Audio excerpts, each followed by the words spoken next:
duwawu oɓe gondini juuɗe ɓe e jiyara baɗaɗo ɗo ɓe gondini hen julɓe ɓe oɓe calmina kadi dennagal hohoɓe l'islam ɓe kundi leydi ndi kala ɓe calmina hohoɓe laamu ɓe e kundi leydi kala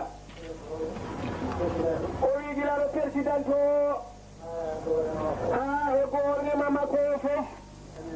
omo salmina leydi ndi o wi kamɓe kala omo duwanoɓe hay goto alama mo yejiri en calmini ceerno o wi calmini juuɗeɓe kadi o wi fodde ɓe Allah rendinɗoɓe oɓe juuɗoɓe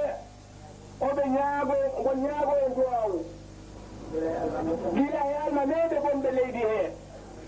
almameɓe jumaji ha e almameɓe jamaji ha e mawɓe caye ha e seeremɓe mumen o wimo salmini ɗum fof mo regili ni no mo regili ɗo ni o wi dennagal e juulɓe ɓe Allah rendini ɗo kadi o wi keɓɗo arde e moye ɓaani arde o wi fof mo salmini omo juuro ɗum o wi alhamdulillahi rabbil alamina o wi en gari ko hunde wotere garanden o wi garden ɗo ko ɗaɓɓude Allah e nelaɗo mum sallallahu alayhi wa sallam o wi e juurade Sekhana Ahmada Tidiane radiyallahu taala anhu o wi e juurade seeremɓe men ene fof ko ɗum addi en ɗo alhamdulillahi rabbil alamin Allah reeni en gila hanki ha enen ɗo enen baɗadere e Allah ɓe andi ɗi ko waɗima sabu fewde ma sabu fewno hirde Ahmada wota sikkitemo ko sikkitade ɗo mawɗi saka aynu gongo e yimɓe yettuɓe Ahmada bama to e bambara fof nani o gonga ma to ɓe daata yigol maga ko adiɗo Ahmada misira e masina fof jiɗiyo arto mum sabu yidde andude ma e andude Ahmada suuda an jaɓi kam e yimɓe faabiri fof ngari hono yimɓe adama wallidiri sabu Ahmada Sénégal e seeɗum fof o witani fomima yo a juurno men yawmayni fartude Ahmada yo a juuro men wota hokku men beele jooɗeɗenal wota aamu yaagol ma e men sabu Ahmada ko seede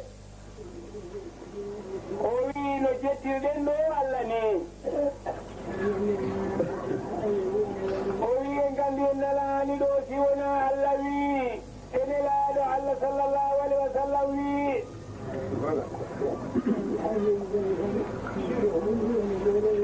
o wi hay nden jonde kono no nde jonde jooɗora ɗum mo haalani ɗum en gandu weɓani o wi Allah rokki en nden jonde noon hande ko haalaɗo ko deftere Allah o wi haalaɗo ko sunna nelaɗo Allah sallallahu alayhi wa sallam e laawol Sekhana Ahmada Tidiane radiyallahu taala anhu o wiino no coggi heddi kono coggirta hoorema ko haalte ko o wi no coggirta hoorema o wi e ɗeymure ma tawa laa ko faltoma e ɗum ano faati to kalifa ma anade Allah rewi ɗo mo rewnunomo haajiya makko omo weltanima o wi heddo kanko ne omo weltinama wona woyon lawolum na ko ngol e jiirigol an o wi wona ngol tinnini ɗo ko ngol o wi wona ngol mo rentini ko ngol o wi enen dalamɓe mbiyanno enen kaala ga o wi yettode wodani Allah o wi deftere Allah haalaɗo o wi haalaɗo ko sunna nelaɗo Allah sallallahu alayhi wa sallam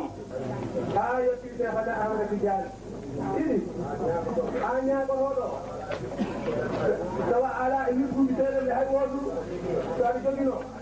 a acca fof Tidiane tan joguitoɗa tari o a jiiɗoɗa ko waɗi yaaɓe joom laaɓi en fof a acca juuronoɗa tan